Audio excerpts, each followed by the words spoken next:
Hello and welcome to the Winchester Archives, a supernatural podcast. I'm Ed, And I'm Brooke.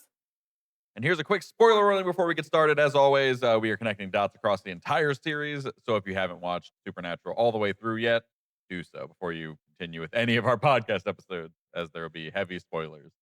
And finally, as well as always, an explicit content warning. We are adults talking about an adult show with adult themes and dark and sensitive topics, so expect adult language, mature discussion, and dark humor. If you don't like those, find a different podcast, I guess. Oh my gosh. All right. So, with this episode, we are back on our main storyline. Um, so, in this episode, the boys get a call from a man named Jerry asking them to come to Pennsylvania to investigate a plane crash. And after some investigating, some new fake IDs, and some brand new tuxedos, we find out it's a A demon, deeming. a demon possessing the plane passengers to kill them for destruction and like just for the fun of it. Yeah, that was, like, the only thing that, like, for me, was, like, a little strange, was, like, there's no real reason, it just seems kinda random. But, like, I guess Mhm. that's, like, kinda what the demons are doing before things start going into, like, that being the main focus of the series, but they just kinda, like, are there to cause problems. Mhm. But there's, like, a unique one where it's like, "I'm just gonna cause all of the problems for reasons, for funsies." Like, Yeah. usually it's like there's, like, someone made a deal with the devil or with the demon and, like, they're getting back at them, like, they're, like, taking their end of it, which is taking their soul, but this one's just like, "Nah, fuck the plane. We're gonna crash the whole plane." I agree. Um it was a weird like reasoning. Um For that, and we didn't get a lot of, like, background about the demon either, it was just a demon, Yeah. arbitrary. Yeah, but, like, I think that a lot of that just stems from it being, like, right now it's Monster of the Week is the Mhm, show, you know? So this them introducing, "Hey, there's also demons." Like, these are enemies that'll happen, and you can tell even just from, like, the way it possesses the people, like, it mhm. goes in their eyes rather than their mouth. But, like, you can tell it's also, like, kinda smoky, which is, like, how what they eventually just commit to, is, like, how demons look when they which is, Yeah, like that's so you true. can see where things start here. It's just, like, they doesn't have it all planned out yet, which is, like, fair enough. Mhm. Yeah, that's true. I have also some fun facts I want to, like, mention here. So I was listening to an interview between the director of the episode and the director of photography of the show, they were on an interview together. Um And the director of photography, he was the DP throughout the entire show, starting, like, Wow, this episode that's and crazy. forward. His his name is Serge Ladecoeur. It is very French. He's from Montreal, Canada. He even said in this interview that when Americans say his name, he sounds electrical because they say Serge, Yeah, that it's like Serge. It's not Surge. Um, but anyway, yeah. he did say the first, like, handful of seasons were on film, which we knew that, but they were also the film was, like, digitized when they would do, like, the effects. So they had film and digital, um, and they did shoot it at a 16:9 ratio, which is our modern TVs. It's the widescreen TV aspect ratio. But they had to conserve the 4:3 aspect ratio, which is like the older box TVs, because in 2005, not everybody had switched to widescreen yet. That's wild to think about. Yeah, I know. It was like just 20 years ago. Yeah, it's one of those Um, things where definitely watching the episode, it definitely dates it quite a bit. Just even from the fact that they're able to just, like, casually stroll onto a plane, like, last minute for funsies. And, Mhm. like, that's already, like, out of the realm of reality and anymore. Um, but even just like the way that like the smoke looked, you're like, that is the clearest digital, like early 2000s digital effect I've ever seen in my whole life. Like the demon Yes. smoke, it looks so bad, but like it's not on them. Like it's like understandable why it looks so bad. The technology just wasn't there yet.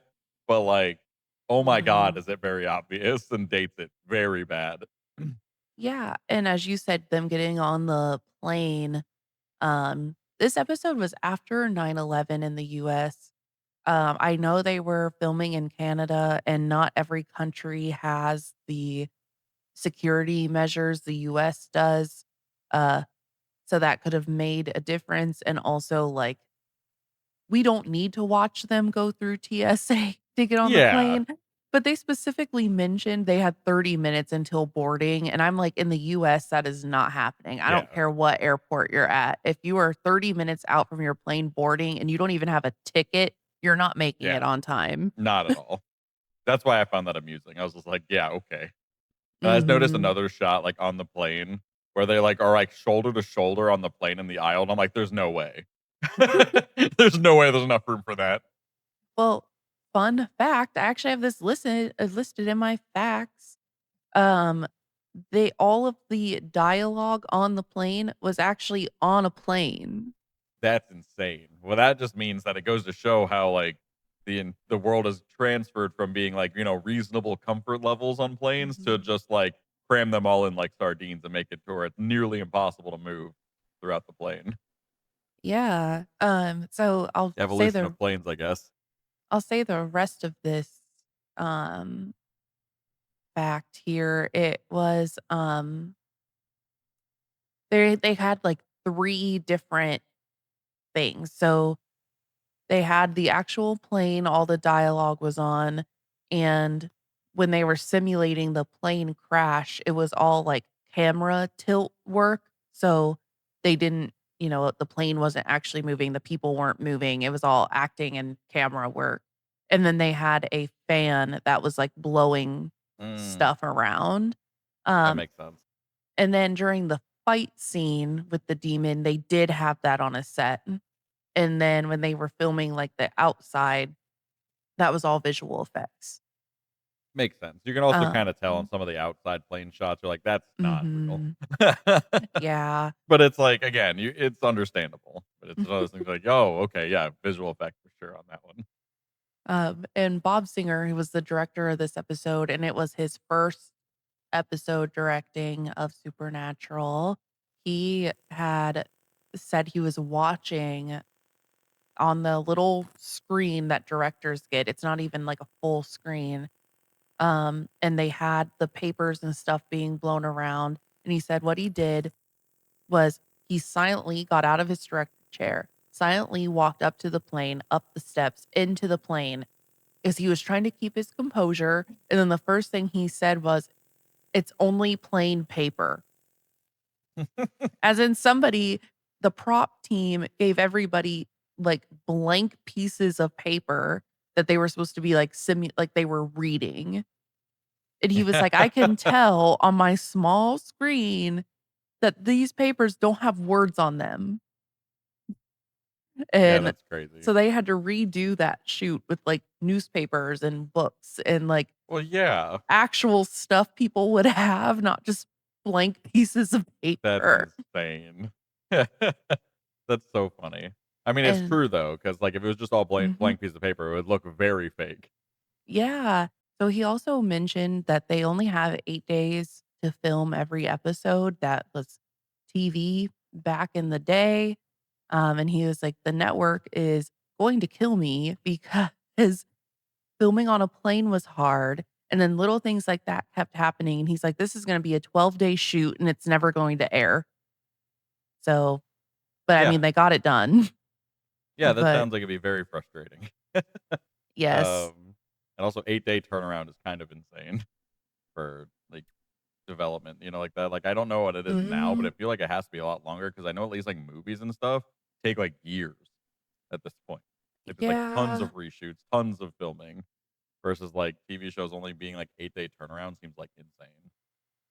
I don't really know how long modern TV, because it's all streaming, but what I can tell you is that, from a consumer standpoint, there's, like, a year and a half to 2 years between every TV season now, and I know not all of that is filming, it's from start to finish, like writing, filming, editing, marketing, premiere, like, all of that takes, like, 2 years, Gotcha. but it didn't take that long in these days. I mean, I know it's a good thing that actors get a better work-life balance and stuff, but, like, it's frustrating for a consumer when we're used to things like this. Mhm.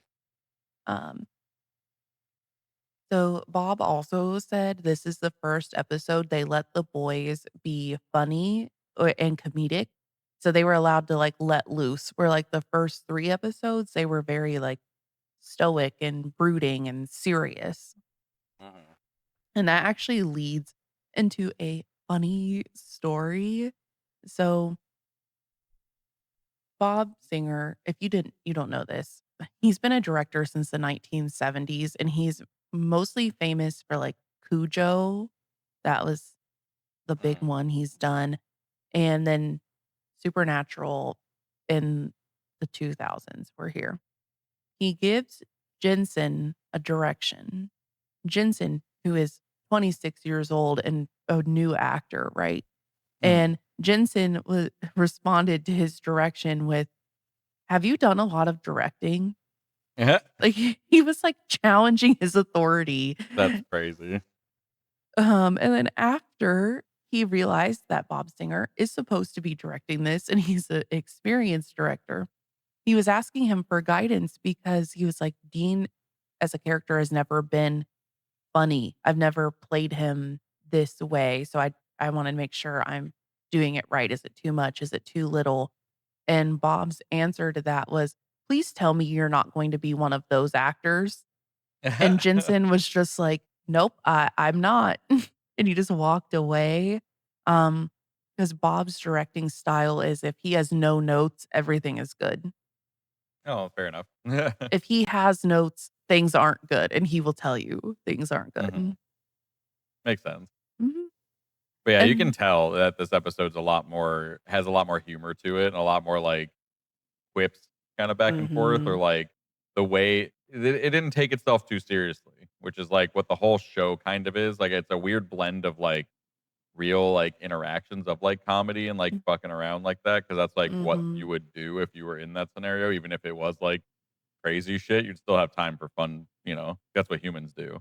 So it definitely feels a lot Mhm. more real, which I like, and, like, it bumped up my scores for this episode for sure. Mhm. Yeah, me too. And the last, like, tidbit of info I have, 'cause I thought this was really interesting, is sometimes when they're driving the car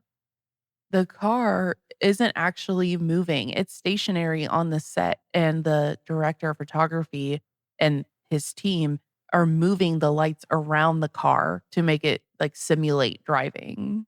Oh, that's cool. Mhm. That is a neat fact. I I know. I love, like, all, like, the random behind the scenes, like, actual, like, making of it, stuff like that, where it's just like, "Oh, never would've guessed that."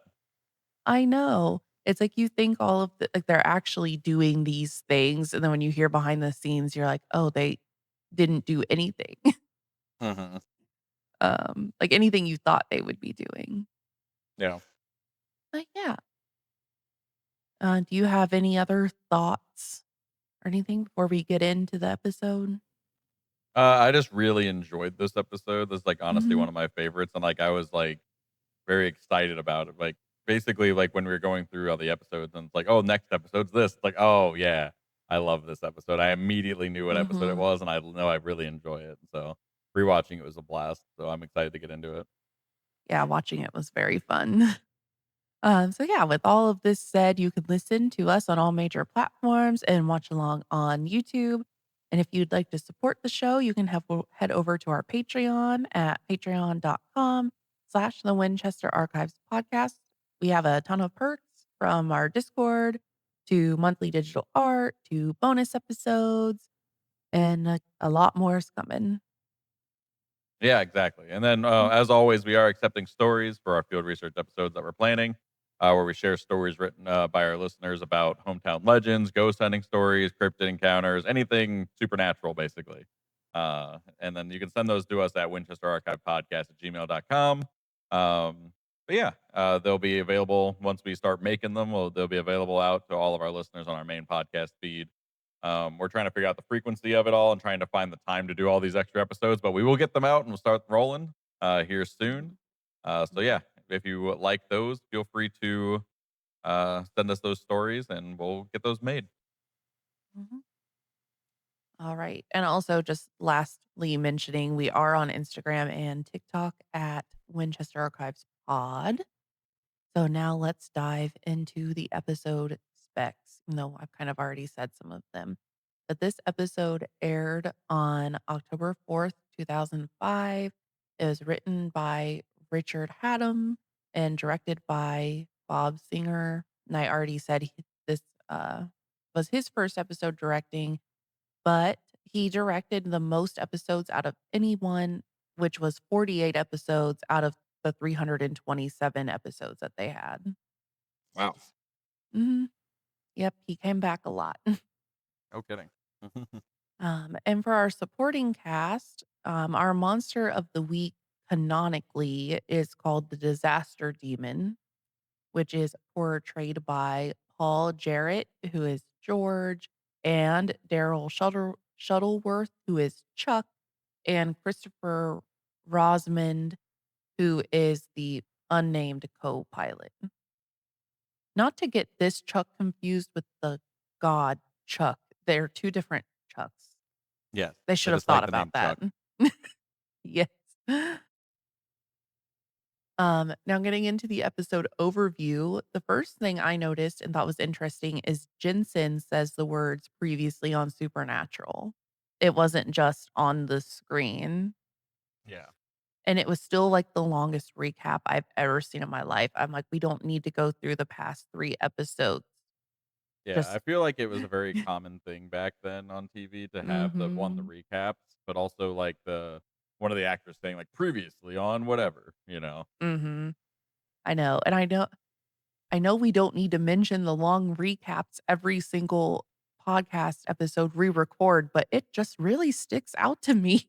Holy crap! With they've gotten better as the seasons go on of making it more concise. Because this one was Mhm. just a bunch. It was like 5 minutes of flash cuts between different scenes of the previous episodes. Yes, and like slow-mo and like it was kind of choppy. But then after the recap, we actually jump into the episode. And the first thing we see is like this exotic setting. And but then a man pops up, a very stressed man, and you find out he's in an airport. He Yeah, obviously clearly does. not a clearly afraid of flying. Yes. And he goes to the bathroom and some random dude is like gives him the odds about dying in a plane crash. And it's like, well, that wasn't helpful at all, actually. I forget the odds that he said, but it was like when somebody's clearly panicking, maybe don't say like it was like 32% or something. And I'm like, that's kind of high. See, I Don't feel like say that's a that. very high percentage. I doubt that that's accurate. Yeah, and I could be misquoting it, but I remembered that number. Yeah. But as he's panicking in the bathroom, black smoke comes out of the vents and it goes into his eyeballs and turns his eyes black. Mhm. Which is the thing that they do continue on throughout the series of, like, the demons having black eyes and, like, switching them to basically between normal to black whenever they get, like, irritated or wanna show off. Mhm. Yes, but I did notice that his whole eye was black, and in later seasons, it's not that way. I'm pretty sure that changes. I remembered reading that somewhere, but I didn't write it down, and I should have. Maybe I'll find that and, like, make a correction next week. Yeah. Um, but anyway, he's getting on the plane, and the flight attendant says, "Have a nice flight, sir," and he turns around and just says, "I'm counting on it," with, like, black eyes. And the flight attendant is very confused, but she just, like, moves on. To be fair, I probably would be too. Like, if you were in that scenario, Mhm. I'd probably be very confused and be like, "I must have missed saw that." and like Yeah. thought not like like tried to ignore it because like what are the odds that someone actually has fully black eyes? Mhm. Exactly. So he then asks the lady next to them how long they've been in the air, and she says about 40 minutes. And he was like, "Oh, time really does fly." And Which then is just such he's a shitty joke, but also I yeah. love that it's used as like a framing device of like, uh-oh. Because Mhm. later on in the episode, I love that they, like, call back to this moment of Mhm. him saying the same joke in, like, a more, like, sinister way, and it's just like, "Oh, no." Yes, It's so exactly. good. I love it. It it's good. And then he says he needs to stretch his legs. And he gets up and walks to the back of the plane, and some other passenger is kinda eyeing him like, "What you doing back there?" And then he just opens the door and flies out, and then there's the plane crashes. Yeah. Um, Although this is, like, something that I have learned, because at first I was like, "Well, this wouldn't really be very possible," but I found out that it is because okay, I'm not a science person, but I found this out that pressure wants to be equal. So the pressure inside the plane is a lot higher than the pressure outside of the plane, and the door opens out. So the high pressure inside would be pushing the door out, but planes have, like, seals around their doors that, like, suction the door in place. So Uh-huh. that wouldn't really happen. You have to, like, push, harder than the pressure, which would not be possible for, like, a human to do above 10,000 feet in the air. Yeah, So if that's what it is. It's like where they were so flying, it wouldn't be mhm, possible to do what he did because, like, they say later in yeah, the episode, it's like 2 tons of pressure or something on that door. So it's like you mhm, can't do that. But yeah, that's the reason why like immediately he gets sucked out is because the pressure difference is trying to make it equilibrium. That's why the plane starts crashing and mhm, immediately like he goes flying because then instantly once it's mhm, open, now the pressure has to be like, oh, now it has to release all that pressure. So it's just like shoots him out like it's shaking up like pop can. yeah, yeah, exactly. Um But if planes didn't have the seal around the door, it would have be super easy it'd be super easy for anybody to open at any time during the flight, Yeah. basically. Um, so yeah, I thought that was interesting because I was like, I just thought it would be impossible all around, but then I was like, well, it's not. Well, Um, yeah, that's why there are emergency doors, right? yeah, that's true.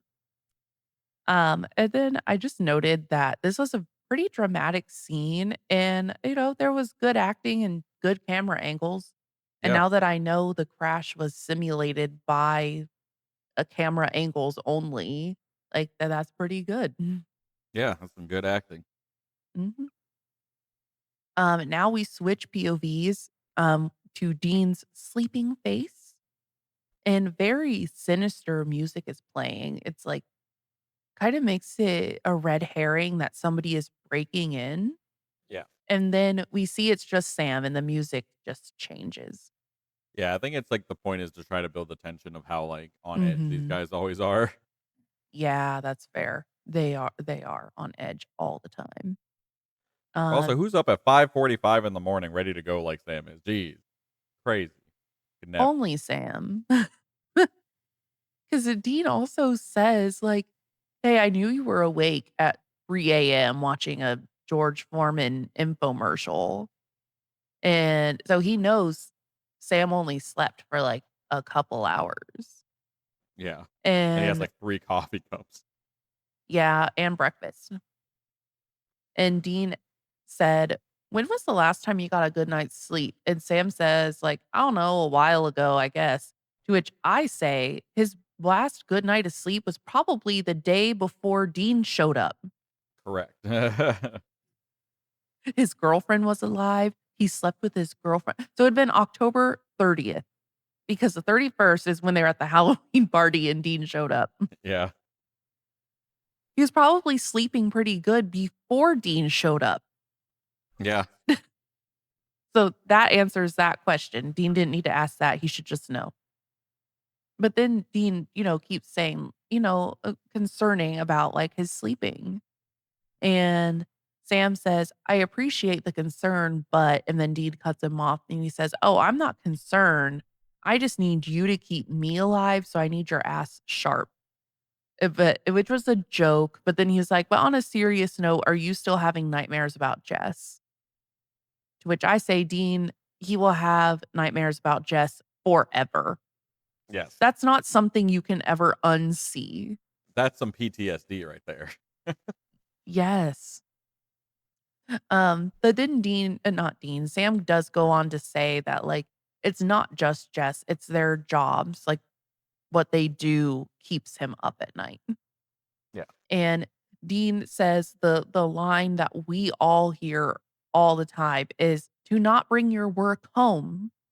Everything's Mhm. fine if you leave your work at work and your home life at home, which is dumb because nobody can do that.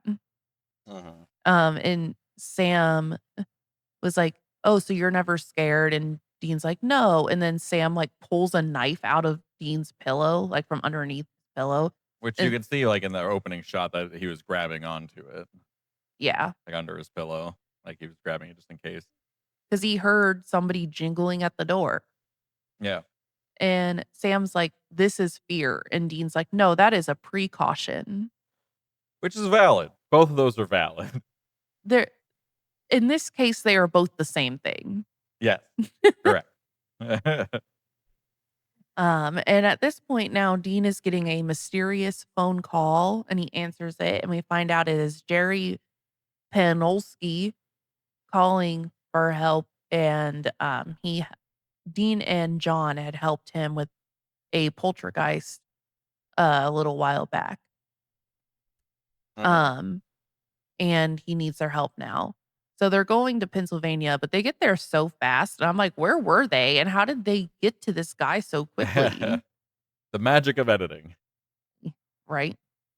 And now they're in the office of where this guy works. I'm going to assume it has something to do with airplanes. Yeah. It's But gotta be like a military or like, sky mhm, traffic control or something. yes. So then Sam was like, "Oh," like chatter with the guy, and he was like, "Oh, Dean told me it was a poltergeist." And then the man in the background is like, "Poltergeist, I love that movie." And then Jerry was like, "No one was talking to you." I love that. Like, I made me crack up a little bit when I heard that. I was just like, "That's funny." Just a random aside from a background character like that. Um, Yes. and at this point, I wanted to talk a little bit about Poltergeist, even though, like, it's not relevant really to this episode outside of Mhm, this one-off shot, but I wanted to, like, at least bring it up because that's what I've been doing basically throughout the rest of these episodes. mhm, But poltergeist comes from like German folklore. Usually means like translates to like roughly rumbling ghost or noisy spirit. And it's basically a type of spirit that's usually like associated with any kind of like physical like disruptions. Usually like loud noises, objects being thrown across the room, moved, broken, things like that, or even like poltergeist like hitting, biting, pinching, tripping mm, people. Like they're basically like they're mischievous, like kind of spirits that run around and like fuck with things or like break things, and tend to be associated also with like bad smells, which would also be fitting for like the mhm. whole sulfur thing that comes up. But yeah, there tend to be like nuisances, basically the Yeah. nuisance versions of a spirit, like the ones that actually interact with things rather than the ones that are just kind of there. Mhm. And this description makes them seem more trickstery than anything. Because, like, if you look at a poltergeist in the media, they're all about, like, killing people. Because even in this episode, Jerry says, like, "If it wasn't for Dean and your dad, I would be dead right now." But then when you look at the actual description of a poltergeist, it's kinda like they're just kinda there to mess around. Well, even like in the Poltergeist movie, they weren't really like super crazy till like the finale. Obviously, like, things got a little wild. Yeah. But like in general, it's like usually it's kind of thing where it's usually like an escalating thing. I feel like in media where it's like it starts out with flickering lights, and then it's like, oh, this object wasn't here before, and then oh, this glass Mhm. got broken somehow, and then it's like, oh, I saw a plate go across my room. Oh no, the knife is flying towards my face. Like it And escalates, like it's worse and worse like that. oh no, my daughter's now in the TV. Yeah. Oh no, my daughter's been taken to another dimension through our television. Yes. That Um, one's not a common thing in the folklore. no, I bet it's Even not. though tricks are stealing people and like bringing in other dimensions is a thing. One of But our, archive addendums is gonna have to be about that movie, because I was about to start getting into fun facts about that movie, but that is not what we're talking about I love today. it. Well, yeah, well, that'll definitely So, be an episode. yeah, as a teaser, that movie set was also haunted. So, Oh, yeah. we'll get into There's a that lot of interesting things about that. on a side episode. But, Mhm. yeah, very fun about Poltergeist. I can't wait to talk about them more. And then at this point in the dialogue, Jerry tells Sam that John was very proud of him and he talked about him a lot. And you can see on like when Jerry says this, Sam is looking kind of like shocked, and Mhm. Dean kind of looks over to him like kind of smug like looking at him, and then he looks away before Sam can notice. Um and I thought that was interesting because Sam is very clear about how he thinks his dad does not like him. Yeah. Obviously, his dad told him to leave and never come back. But then Dean is looking at him like, well, obviously, dad likes you and loves you and is Yeah. proud of you. And it's like, well, how is it obvious? Mhm. To Sam anyway. Um, and why hasn't Dean been more outward about it type of thing? But this dude, Jerry, this random guy Sam has never met, has been the first person to tell him that his dad is proud of him. Mhm. Um, Now we get to Jerry's office and he plays the the tape of the plane God, I have so many crash. thoughts about this. I can't wait for you to say them. But basically what he's saying is, so you hear a lot of people saying like Mayday and screaming, and then it goes like kind of silent, and then there's just like a cheetah growl. Yeah, And it's like then some big cat just, like, roars into this microphone, and you're just like, "What?" yeah, it's so It's weird. so weird.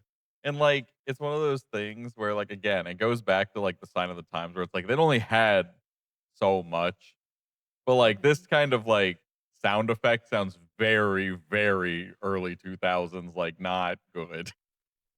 It Yes. cracked me up. I'm just like, "What in the hell is this growl that we've never hear again, ever again in anything?" Like, anything associated with demons, not even in this episode do we hear No. any noises like that. No, we only hear it on this, like, recording. And then he's saying that, like, the media is basically kinda, like, lying about what's happening, or maybe they just don't know. But their answer is somehow the cabin depressurized.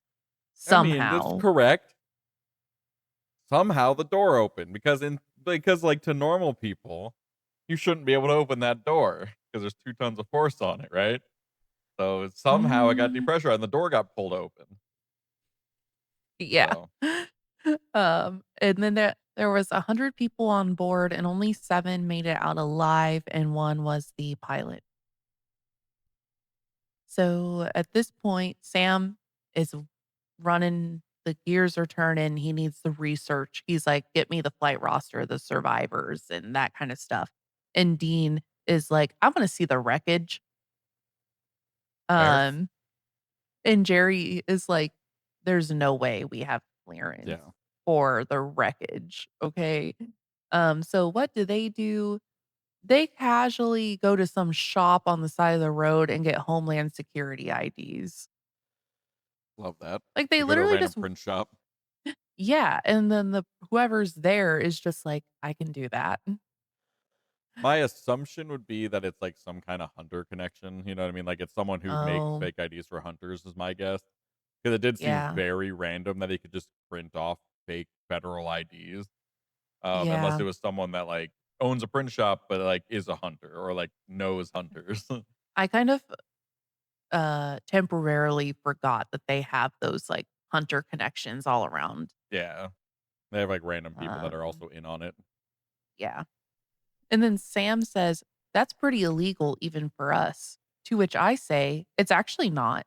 It's the same level of crime that you've Yeah. been doing, because Yeah. it's just impersonating a federal officer or Yep. federal 3 more years. employee."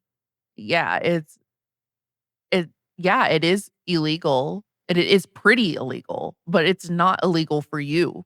Yeah, it's not as like, it's not a degree worse than what you've been doing, so No, it's not. But while Dean was in there getting the fake IDs, Sam was looking at the EVP recording. And then we find out that growl is actually a demon saying no survivors.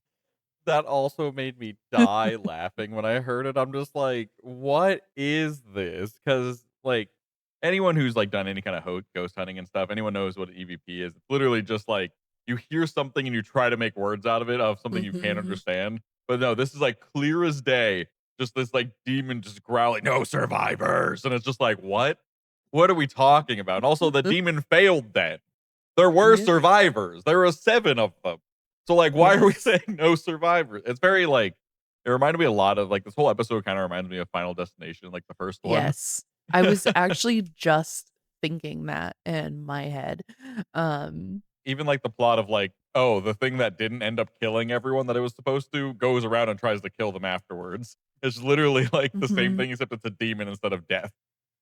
And it was a plane crash, just like Final Yeah. Destination. Yeah, Freaking no exactly. survivors thing, I just died like, I had to pause the episode, and I just laughed, and I was like, "What was that?"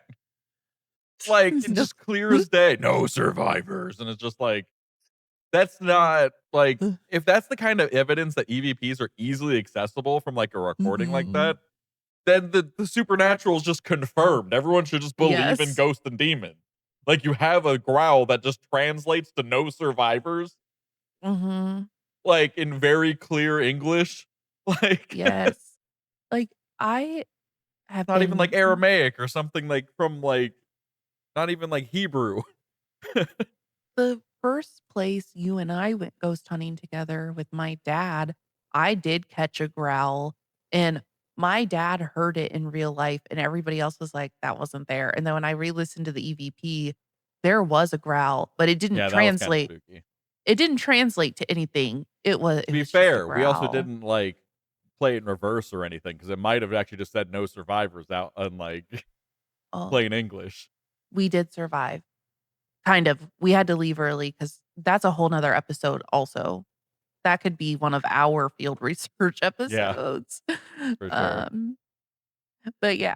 So then anyway, now they're kind of trying to think about what this could be, and Sam mentions, like, it could be a Hauntom flight or a Phantom Traveler, and then he mentions Flight 401, which I see you have some notes on. Yeah, Flight 401's actually like like an infamous, plane crash that happened. It was an Eastern Airlines flight that crashed in, like, Florida, in 1972. Basically, most of the people died. 101 out of the 176 people aboard Ew. died. But after the crash, they actually salvaged some of the parts from the plane and reused them in other planes that they were building. And because of this, there's been a lot of there's a lot of rumors and a lot of like weird things that happened on all of those Mhm. planes. And I think there might have been other plane crashes associated with them. I couldn't really find specifics on that one. Mm. But there is like a lot of like haunting reports of like they seeing like strange guests or strange like flight attendants on the plane of any of the planes that were used that use those parts. Hmm. Which Mhm. really interesting, and, like, a lot of, like along the lines of, like, the haunted passenger and haunted planes thing, it's kinda like a similar phenomena to, like, the haunted cars or the haunted boats Mm, we've already mhm. kinda discussed, where it's like, if a bad thing happens, sometimes you can see, like, outlines of those or, like, the supposedly, like, there's reports of, like, ghost ships or, like, things floating Mm, around still. mhm. It's similar kinda thing where, like, those passengers can sometimes be haunting airports or planes and, recreating those days. That would make sense. I would Yes. believe it.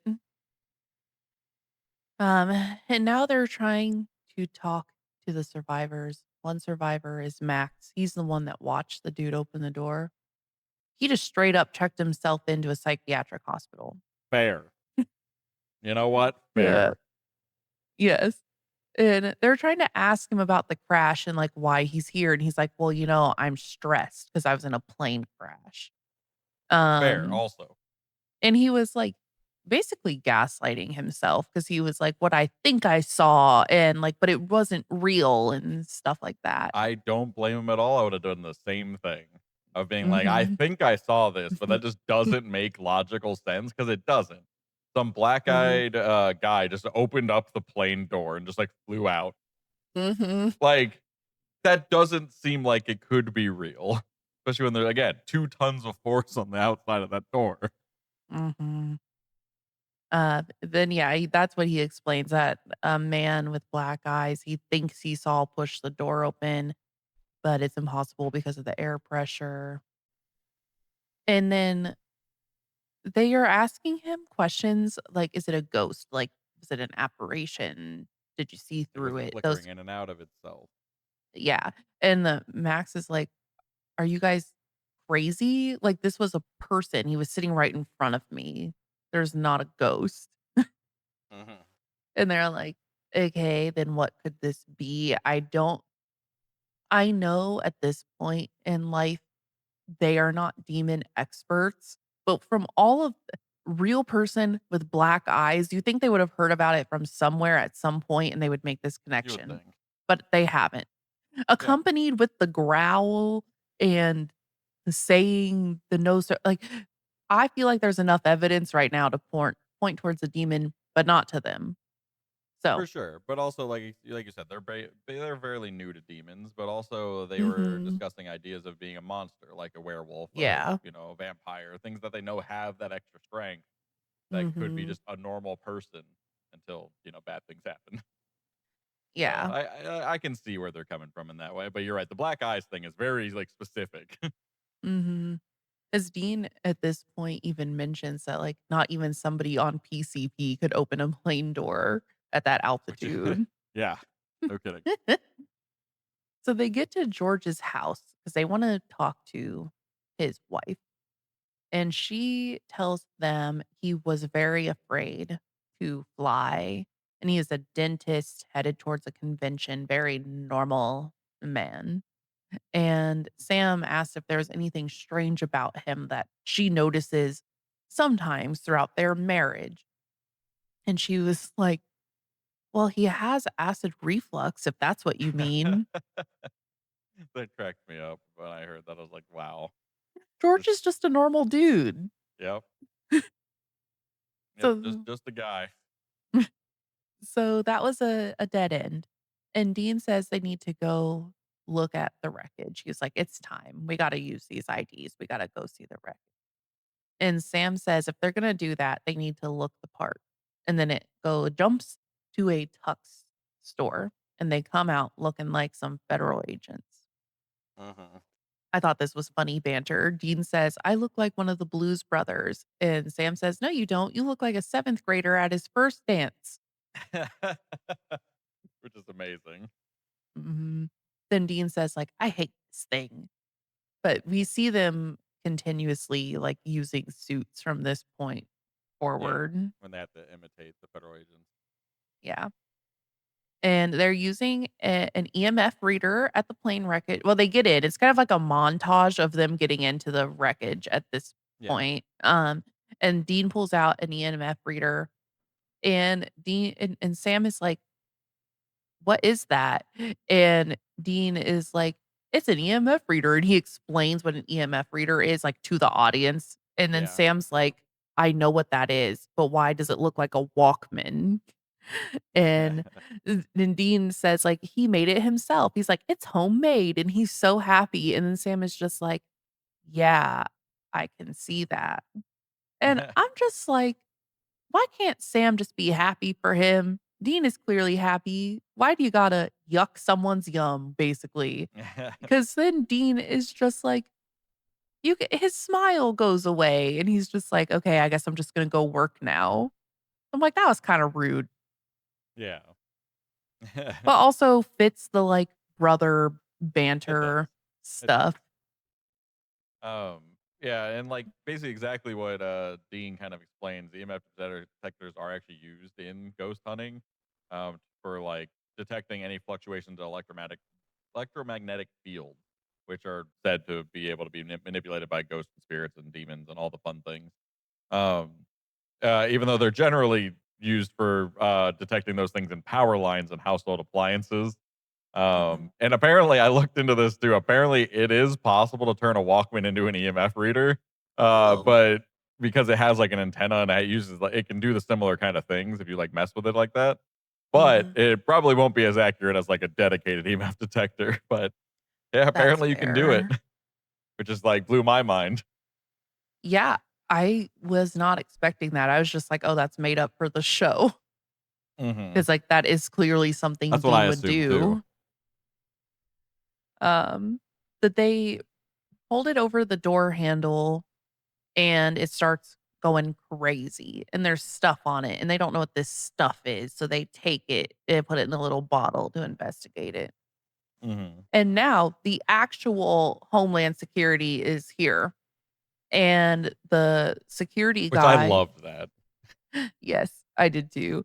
And the guy at the desk is like, "So one of you, like, isn't enough, you need another team?" And they were like, "What?" And then there's, like, you know, the sirens are going off, and Sam and Dean are running, and they jump the fence, and they get Hmm. away because they somehow always escape.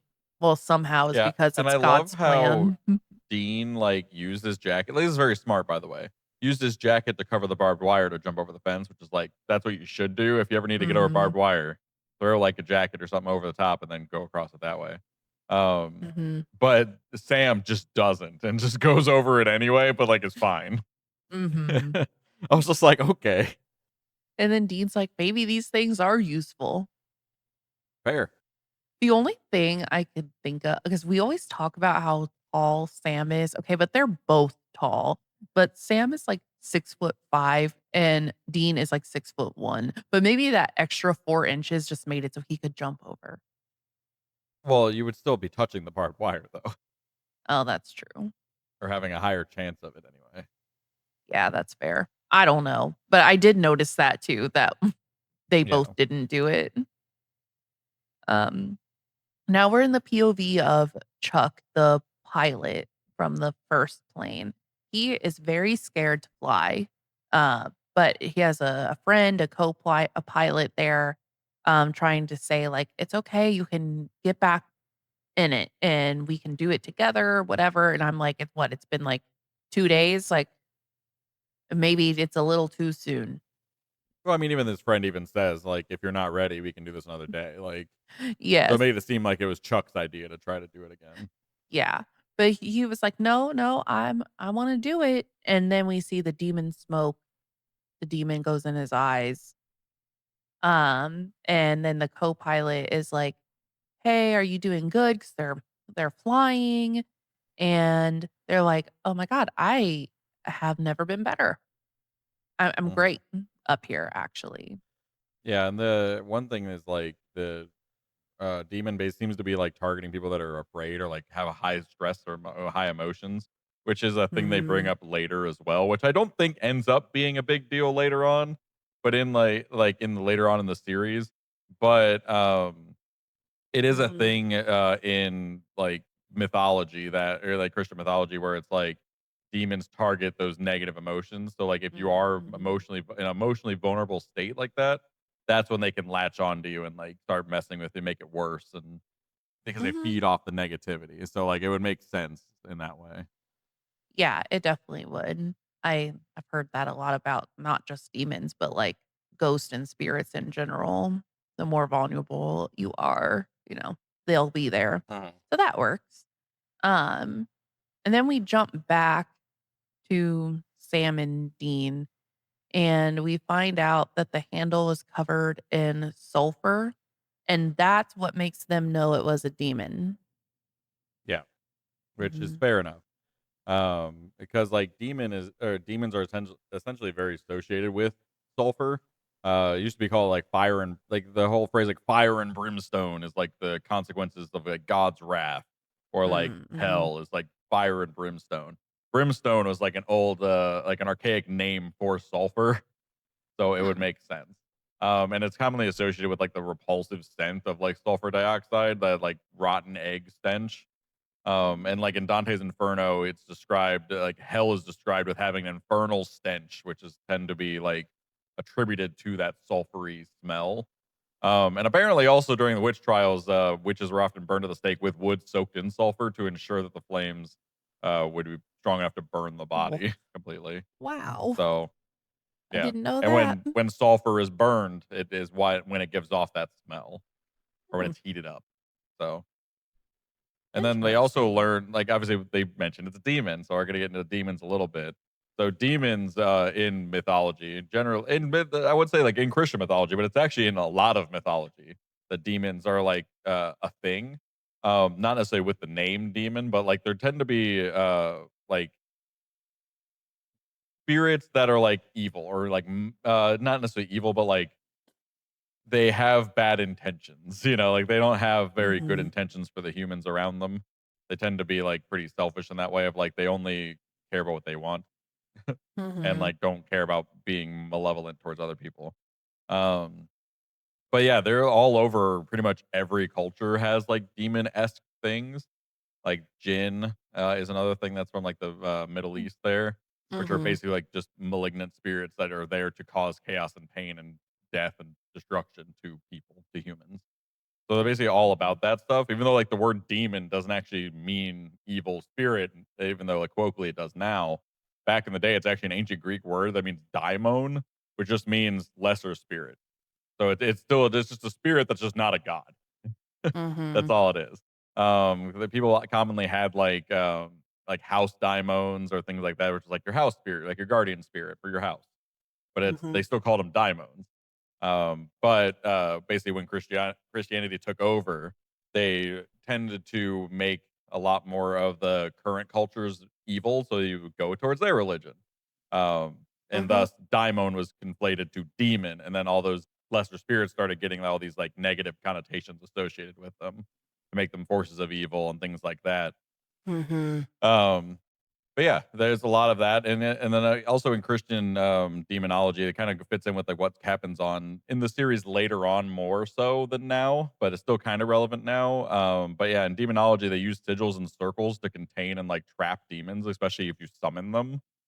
mhm, So you can like kind of make them do your bidding, which is very common later on of like the demon trap circles and things like that, using mhm. those sigils. Like the one sigil, I can't remember what it is, but it's a sigil where like if they write it on the wall in blood and they put their hand on it, it like blasts all the demons away for a bit.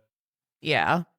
Or was it angels too? It could be angels too, but I know it's like a thing that they did often. Mhm, Which again kind of fits with a lot of it. Also, it comes like with the exorcisms, which we see kind of later on, where Dean starts saying like Christo and things like that, which mhm, it's a common belief in Christian mythology. Like if you invoke God or Jesus's name, then they can like repel evil basically mm, from you. So that's mhm. why they said like using the word Christo can, cause that reaction out of a demon. And then they were Yeah. saying like a prayer at him to exorcise the demon out of him, which is like it is a common thing that happened back in the day. Well, obviously less so Mhm. now, Yeah, that's fair. but yeah, Ugh. demons we'll get a lot into later on too, as more and more keeps developing in Y the supernatural world. We'll keep doing more comparisons to real mythology. yes, and I love the talk of demons or daimons, like, whatever you wanna call Yeah. them. We both really like it. Um, Hmm. so this would be definitely fun to dive into, especially when we get to the episodes when they name specific demons Yes, and I how can't wait they for that. work. Um, so yeah. I think my notes got a little, like, mixed up because now my notes are back to Chuck being in the plane, but No, that's that's exactly right. They do a oh, jump cut and then they go back to him, and then he oh, starts doing his like shitty thing of like, "How long will we be in the air? Oh, time flies." oh, And then shit okay. starts going bad. It's for, like, the audience to know Yeah, that Chuck is a demon. Okay. yeah. So, Get the context before the bad stuff. yeah. So they're flying, and then again, Chuck looks at his co-pilot and says, "How long have we been up?" And he says, "About 40 minutes." And then Chuck says, "Wow, time really does fly, like And the I really first want to just time." interject real quick.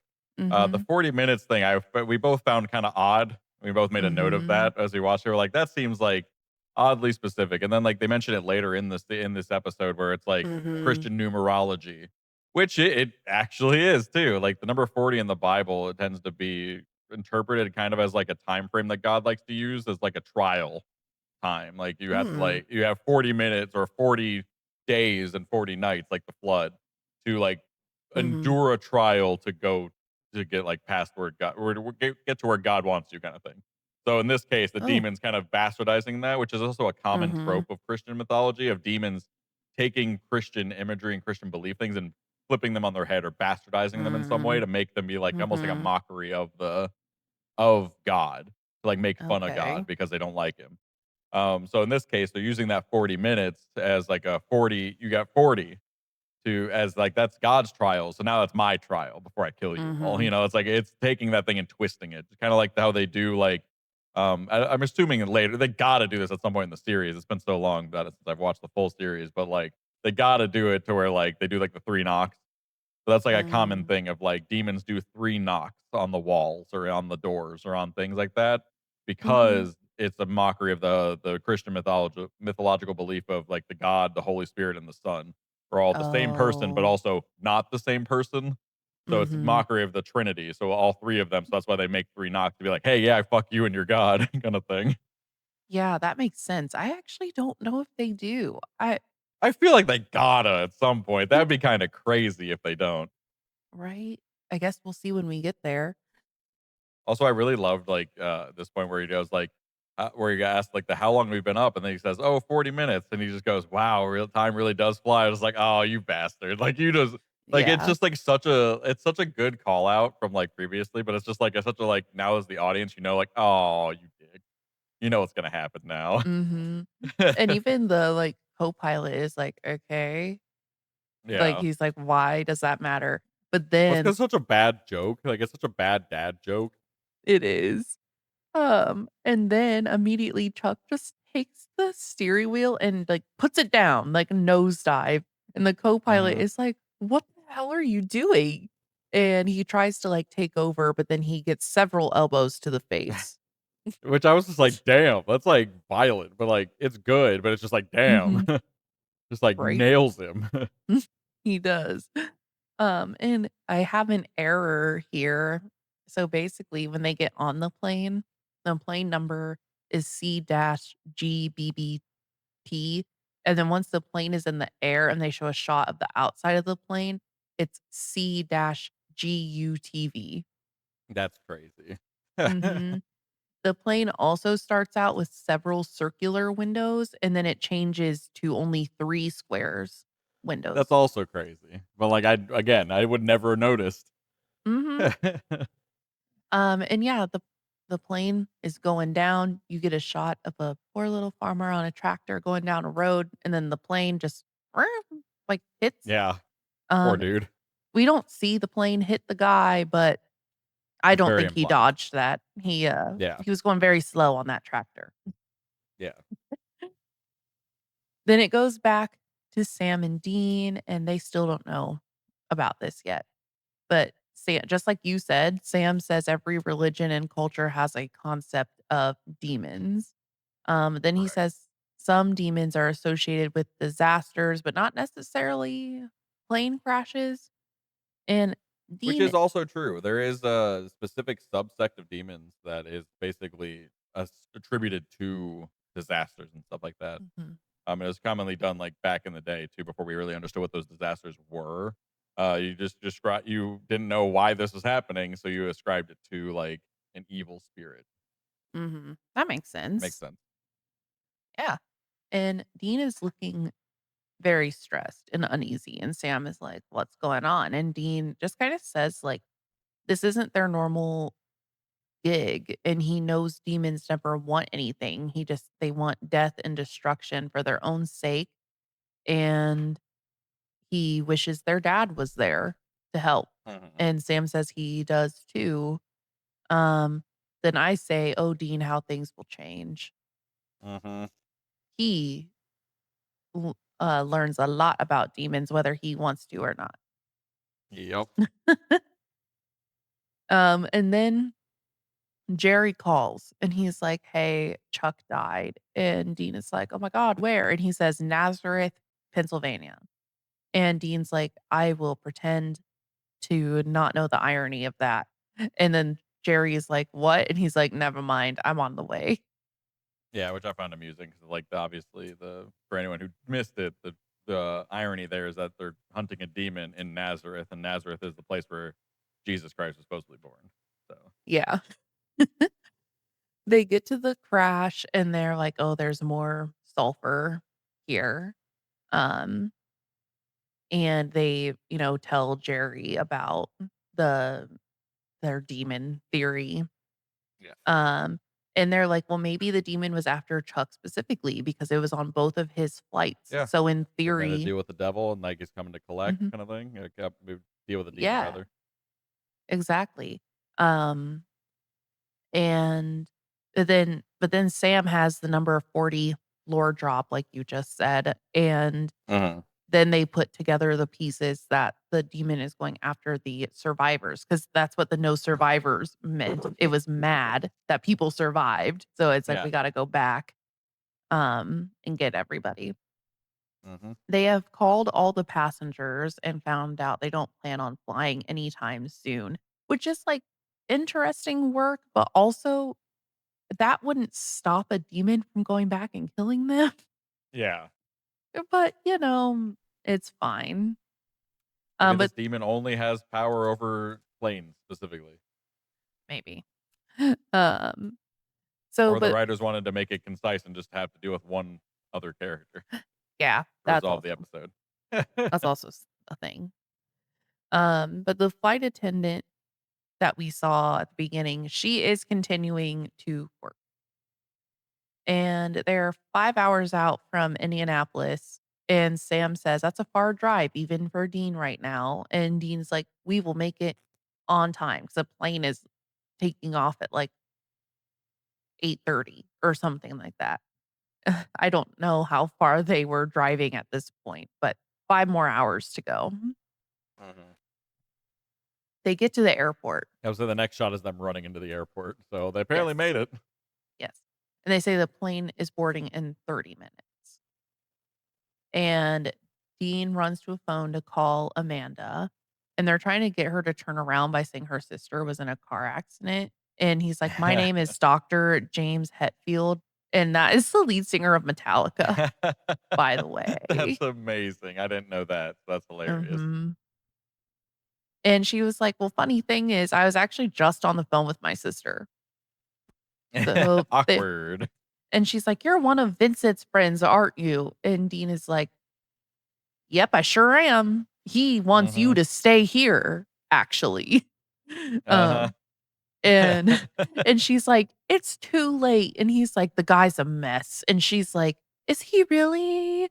Like, she changes her Mhm. whole tune, and he's like, "Yeah, you need to come see him." And she's like, "No, just tell him to call me when I land." And I'm like, Which is "Okay, so fair. Dean's charisma check did not go as planned this time."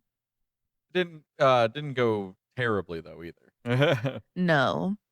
And then we see the demon smoke following Amanda, and Sam is like, "Okay, we have to get on the plane."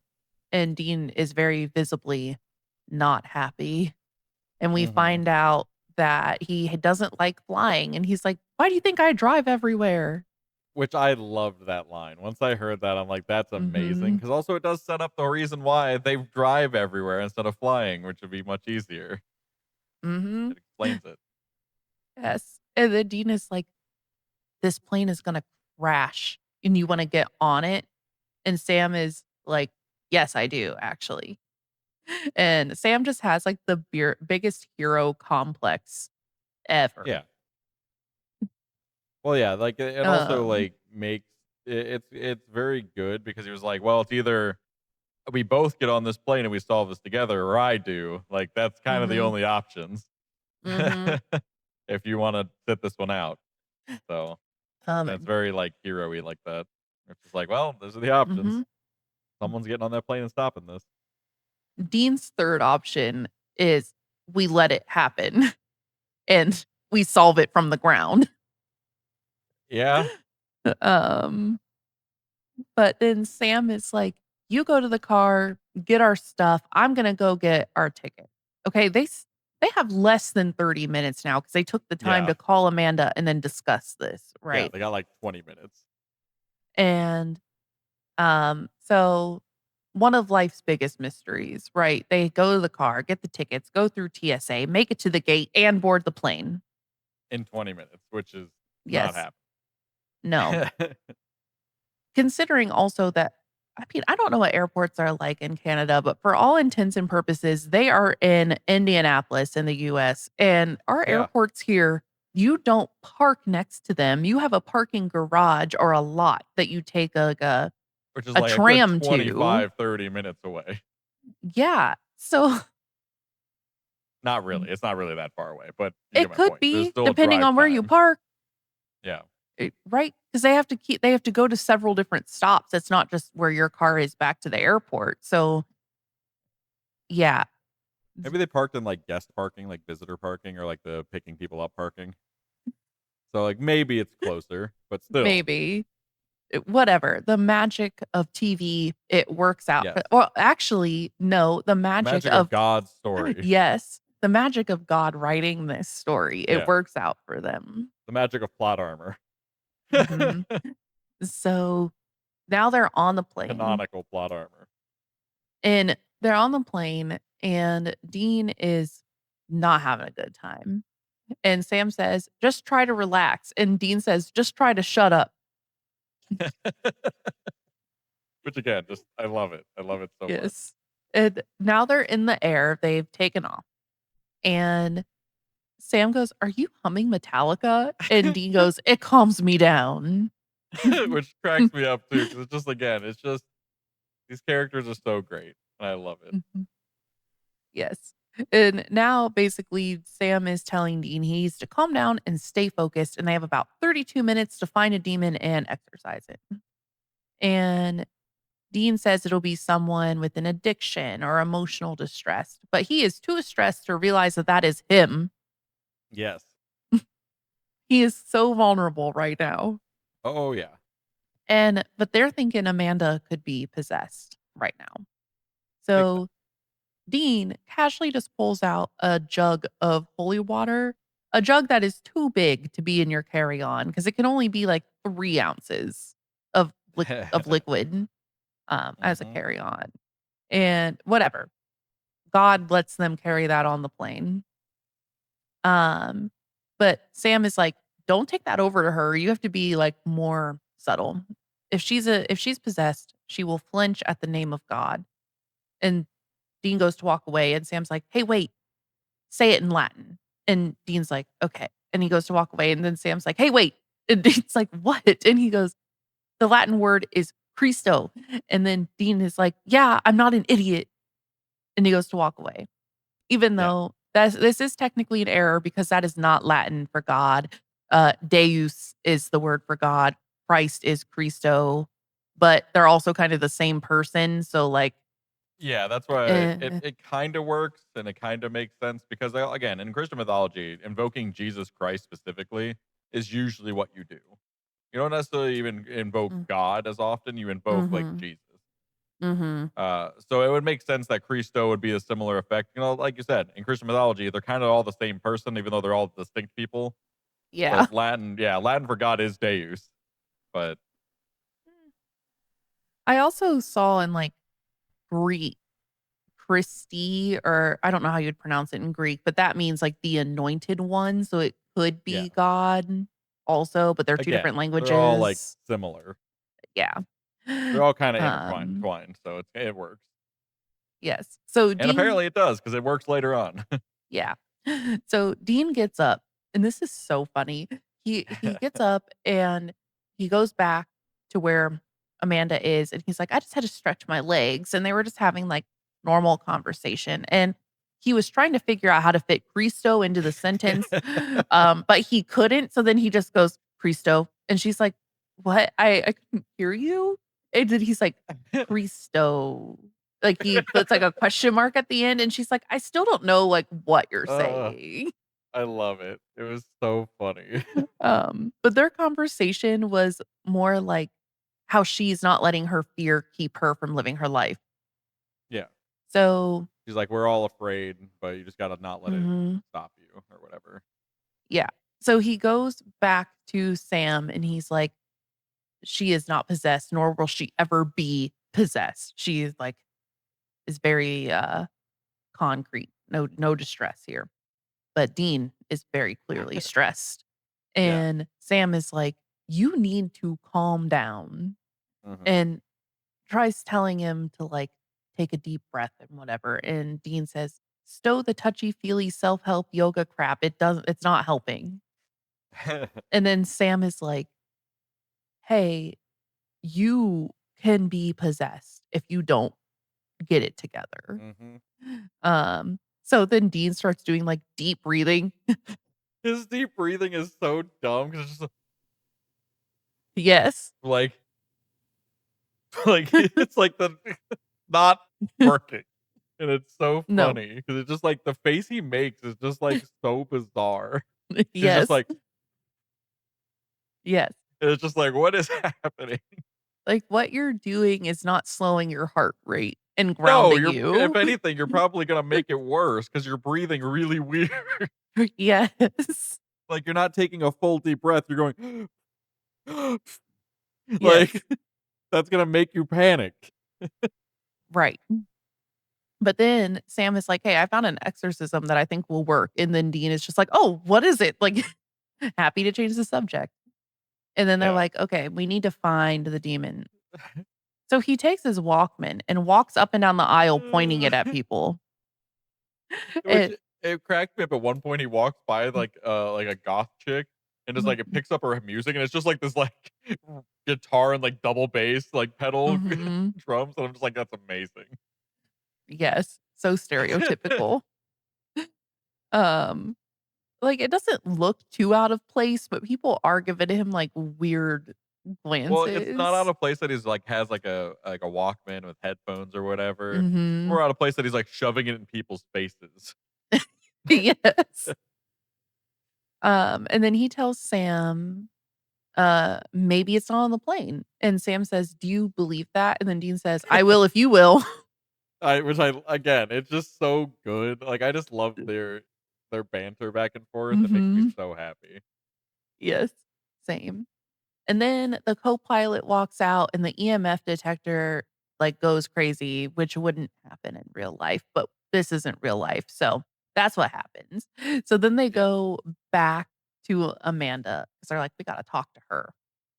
And they told her they know about the previous flight, and they were like, "We don't have time to explain, like, the truth is out there spiel." And then, Sam is like, "We know there was a man with black eyes that took the door off the plane." And she's confused, but either way, they're like, "Go ask the co-pilot to come back here." And she does, somehow, and as soon as he gets behind the curtain, Dean just punches him in the I face. love it. They just deck him and then just, like, put duct tape over his mouth. Like, Yeah. she's immediately Yes. like, "Oh god, these guys are kidnapping that Yeah. co-pilot." Yeah, 'cause she's like, "You said you were just gonna talk," and they're like, "We are." Like they're "We're mobsters gonna or talk in something. Latin." Yes. And then they throw holy water on him, and it starts, like, rotting off his skin.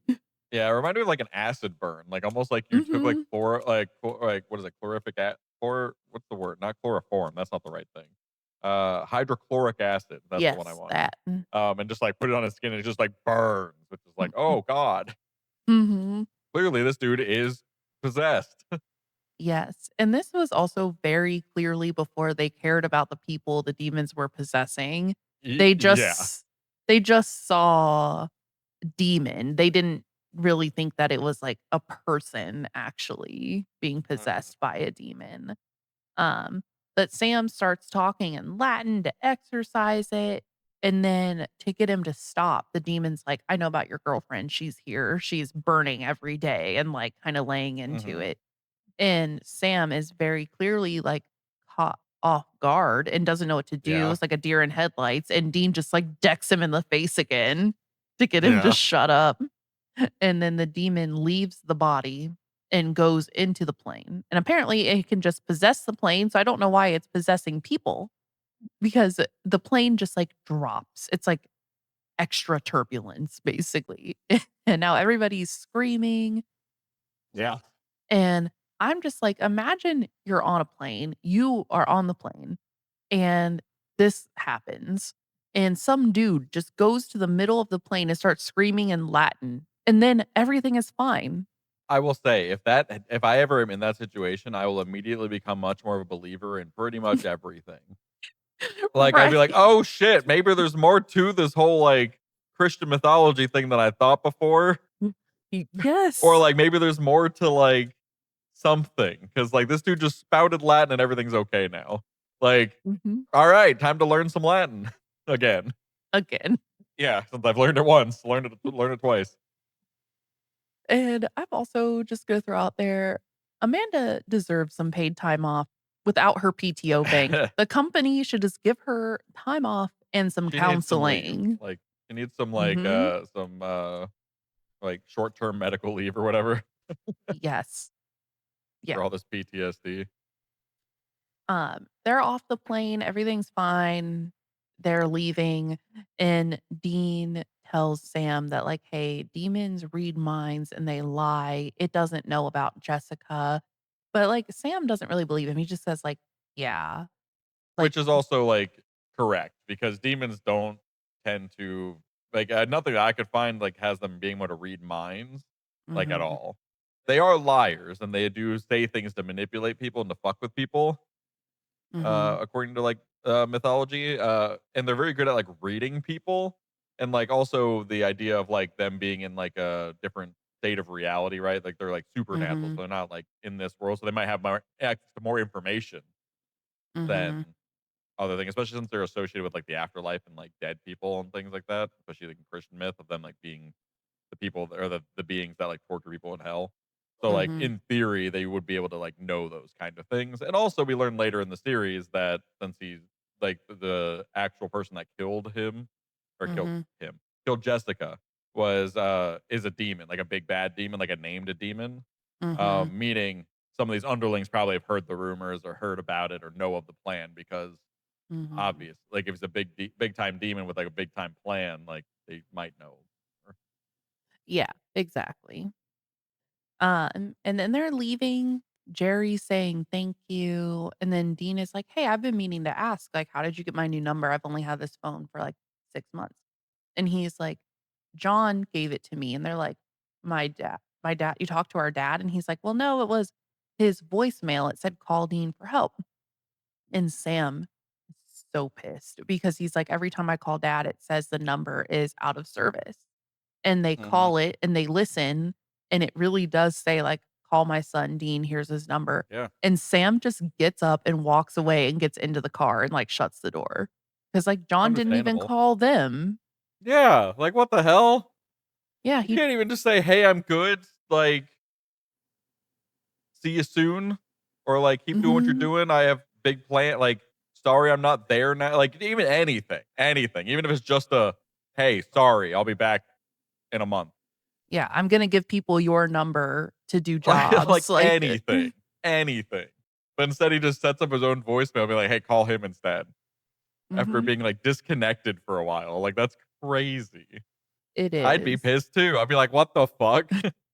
Right? And it's Like, like "When I find you, I'm gonna deck you in the face." Like yeah, and I feel like for Sam, everything that Jerry said about John being proud of him and stuff kinda just went out the window. He was like, Yeah. "No, my dad does not care." Yeah. I His mean, which makes action sense. it doesn't matter what he tells people, his actions show that he doesn't. Yeah. Or So if that definitely makes you feel that way. mhm, and then they drive off into the sunset. We have no idea where they're going. Yes. Um, yep. Um, so going into our crime counter, again, like last week, it's just 1. I looked up the, like, water thing, them bringing water on a plane, and, like, it's not technically because we can take liquid on a plane if it's in 3 ounces or smaller, but if you take an empty water bottle into the airport and you get past security, you can fill up your water bottle with their water fountains Yeah. and then take it on the plane. Yeah. Um, so I'm like, what if he did that and then In somebody theory, blessed yeah. it in the airport? But Yeah. they only had 30 minutes. So, like, I don't know about that. But, like, Yeah. you Either know, way, it's not really like a crime. So, like, the only crime is like the impersonating the federal officers, I think, and then like maybe like a trespass thing if you really want to stretch it. But like, I mhm, feel like it all kind of encompasses under the same impersonating the federal employee thing. yes. I thought our episode ratings were very interesting 'cause they're pretty similar. Yeah. Um, so for story and pacing, I gave it a 4 because I thought this one was pretty fast paced. It got to the point and, we got out of it. Yeah, I gave it a 4 as well. I thought it was very tight, very engaging. Like I wasn't like this episode compared to last episode. Last episode, I was bored through most Mhm, of it. Like I as much as I enjoy the show, it just was really hard time holding my attention. This episode didn't look away.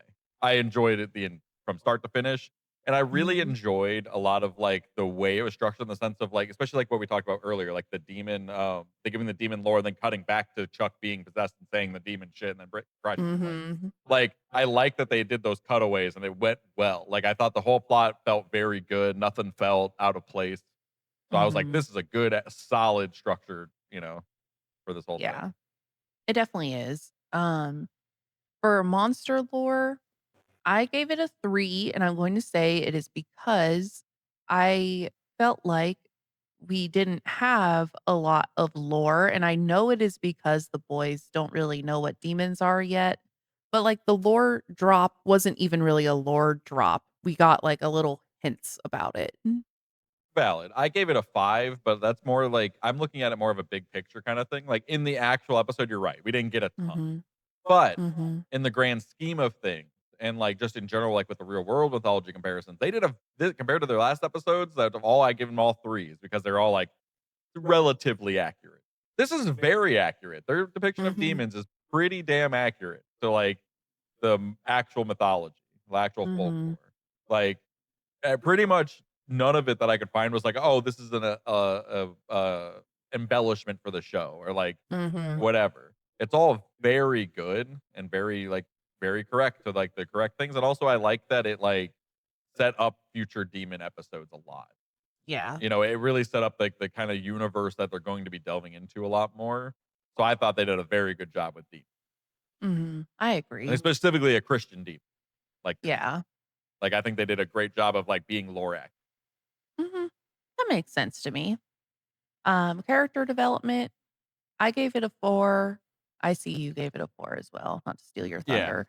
But in general, I think we do learn about them, more of their stories, especially compared to last week's episode. Yes. Um, and it keeps the story going. This episode Yeah, I think does. that like the beginning of the episode, even like showing that Dean is on edge all the time, has a weapon always ready because he's like Mhm. paranoid slash scared slash precaution, all those things. Like it's very like accurate to his character. And then they even go like where they're asking like, how are you sleeping? Like you can like it's very Mhm. like you can see their relationship continuing to deepen, right? Their brotherly relationship is still very in flux, Mhm. or not in flux, but in force and their relationship, as especially later on too, even with like the witty banter back and forth constantly throughout this episode, it just shows Mhm. that brotherly relationship, and I loved it. And Yeah. even like the learning that Dean is afraid of flying, which is why they drive, which is great character development. Because then it Mhm. explains the story of why they drive everywhere. Yeah, exactly. Visuals and direction, I gave it a 5, and I will say it's mostly because of all the background information I gave earlier. Like, listening to that interview with the director of photography in one, I was like, "Wow, so much, like, love and creation went into this episode specifically, and those 2 are such a big staple in the overall series." I'm like, "You can tell that starting this episode forward, how much, like, care goes into it."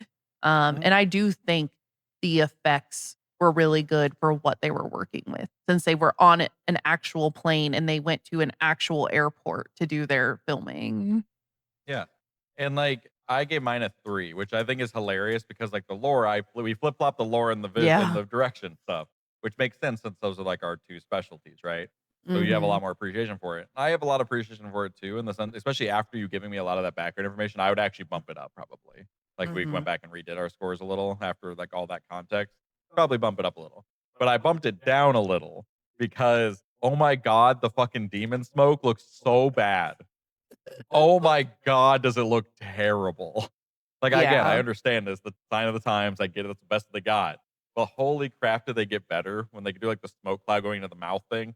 So much more visceral, so much more, like, invasive, so much more, like, good looking than, like, Mhm. like, the whatever that digital effect is going into their eyes.